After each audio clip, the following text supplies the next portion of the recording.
Learning pawn endgames is a very tricky task because there are so many different theories and concepts to explore, but in the video today, I've collected the 9 most crucial ideas of pawn endgames, and we're going to discuss each one. I do want to emphasize that this is coming from my pawn endgame masterclass that I created, where each one of these topics has its own dedicated video, so we are going to touch upon each one of these topics through one example, but if you want more exploration into one of these ideas, then definitely check out the videos. They will be linked in the description. So with that out of the way, let's jump in. This is organized by complexity, so we are starting with the most simple and fundamental ideas, and we're going to build our way towards the very advanced pawn endgame concepts. So opposition, it is a little bit tricky if you've never heard of it. All it is a relationship between two kings where there is an odd number of squares in between those kings, and whoever is to move tends to be worse off. So in this situation, when we play the move king to e2, we are grabbing opposition. There is now an odd number of squares between these kings, and it is black to move. So for those reasons, black is actually losing now.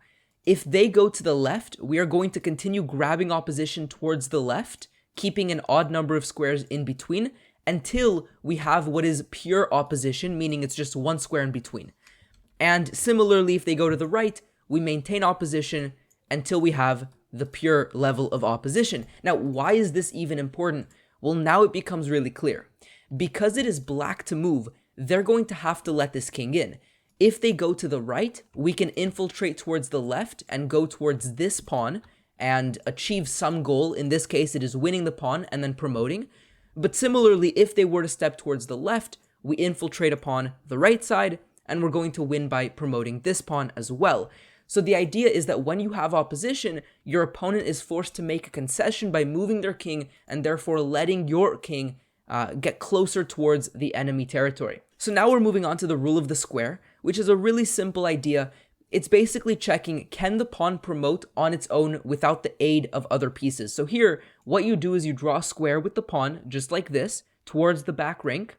And if the opposing king is within or on that square, then they're close enough to the vicinity of the pawn in order to draw. But here, because they're not in that square, white is to move, and they can win by just that one move, because black was one square off of being within that square. So that's the simple idea with the rule of the square. But for example, if the king was one square closer, well, now in the square is where the king lies, and therefore they're close enough indeed to capture the pawn. The next idea is a simple pawn race. All this is when both sides have a pawn, they obviously want to promote.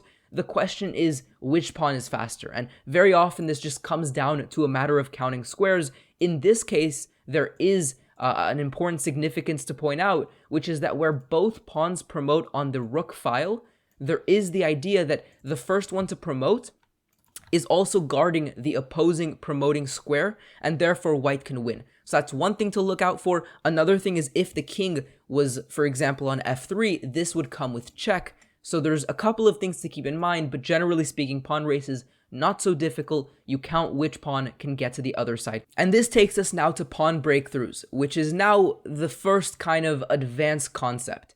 In this situation, it might seem like black can't make any progress because all of the moves with pawns seem to be very well and heavily guarded.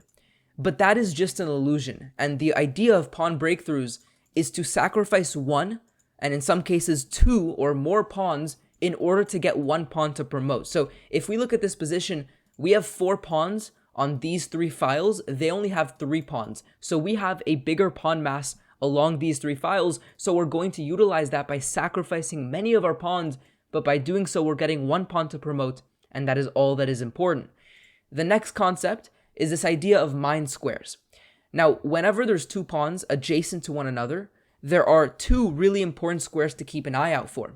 So the square on d6 and the square on f5 are here mined. And the reason that they are mined is because, well, let's take a look. When both kings come closer to the pawns, if white is the first one to step onto the mined squares, they will lose because the other player will step onto the mined square and then defend the pawn while simultaneously attacking the other pawn, and they're going to be able to take it and promote. Now, similarly, if black was the first one to step to the mined squares, they're going to lose. And so what white wants to do here is avoid stepping onto this mined square, but still make progress. So the winning move here is king to d7, where we're either going to force this king to step to the mined square to defend first, where we're going to win, or we're going to force them to go backwards, and here we can also win by just going king to d6, and we're going to take the pawn on the very next move. So a nice and useful concept to keep in mind, mined squares. So now we're going to talk about shouldering, and the basic idea of shouldering is to use your king as an aggressive piece, and not only as a piece by which you're only achieving one idea that you have. And so in this case, this king obviously wants to go towards this pawn, but the thing to notice is that you can do that either by just directly going horizontally, but unfortunately this king is then close enough and fast enough up the board to wrap around and just about save the situation by getting to a stalemate position. So what we want to do as white instead is simultaneously make horizontal or leftward progress, but you're also going to go downward. And the reason for this is now you're shouldering, boxing out the opposing king, not letting it complete what it wants to do. And if you've noticed, white has spent the same amount of time going like this as they did going like this. That's how the geometry of the board works, and therefore white is indeed close enough, one square fast enough to promote and win. So that's the concept of shouldering, achieving your task while simultaneously kicking out or boxing out the opponent's king. And this takes us now to Reti's idea. And Reti's idea is, for example, in a position like this, there are two things you want to achieve. You can either aim to promote your pawn, but if you only want to do this, for example, let's say you come here, they can just take that pawn. You want to push it and, defend it and then later push it up the board, but they're going to take it. So you're not close enough now to the left to stop these pawns from making progress. And what they're going to do is push, and then they're going to do their own pawn breakthrough to get their pawn down the board quick enough. Now, similarly, if you only prioritize going to the left towards these pawns, the issue is now black doesn't need to spend the tempo taking this pawn because you're not threatening to promote it. So they're going to be able to push here, and again, they are just about close enough to promote their pawn first. And so what you want to do is achieve two things at once. This is the basic idea of the Reti's idea. You're going to go king to g6. And the point is that you're now threatening to go h5, so they have to spend this tempo, but you've not committed yourself to the right side of the board, so you're close enough as well to come back to this pawn mass over here, and indeed, your king is going to be able to control everything on this side of the board. You're going to pick up this pawn and win the game. Now, this takes us to triangulation. Notice here, we have opposition on the board, but unfortunately, we're the ones to move. So this is not the opposition we want. We want it to be black to move in this very position. So what you do is you're going to realize we have extra squares at our disposal. We have all of these squares our king could go to. They only have these squares here. Why? Because if they ever step to the right, just to illustrate this, we can now do a pawn breakthrough and use the rule of the square. We're connecting our ideas. The king is now too far out and our pawn can promote independently. So this c6 threat is going to keep the king close enough so it doesn't have many squares to shuffle around. We have more squares, and this will allow us to triangulate. So we're going to go along 3 squares. They're only going to go along 2 squares, and therefore we're going to switch the tempo. So we're going to go down.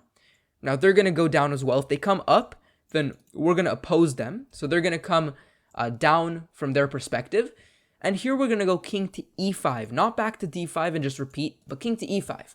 And we're threatening to come and infiltrate. So their only way to stop that is to come back to the square of d7. But if you notice, if switch the opposition, so it is now in our favor, they have to move, letting our king infiltrate. And we can now win in a number of different ways. But for example, we can wrap around here. And this is certainly going to eventually end in a win like this. Now this takes us to the final idea, which is Zugzwang, which basically means black doesn't have any good moves here. Why? Every single move harms their position. Because we want to promote our pawn, but it's a weird tension that's going on because we can't promote the pawn because their king will be able to stop it, but also they can't do any progress to further stop these pawns because they can't come closer to them. That means if this king ever were to be forced to move, we would then be able to push that pawn. You can imagine if the king is farther away, we can push and promote. So what we do is absolutely nothing. We just wait around. We force them to give away their moves. Now again, if they move their king, we're going to be able to promote, so they're going to give away one pawn, they're going to give away another pawn, but eventually they're going to have no other move. Every move harms them. They have to move the king, but now we're close enough indeed to promote and win the game. That's the basic idea. So ladies and gentlemen, 9 really important pawn endgame concepts. Hopefully you enjoyed the video. Subscribe if you're new around here. Like this video if you did learn something new from it, and I'll see you guys next time. Peace out.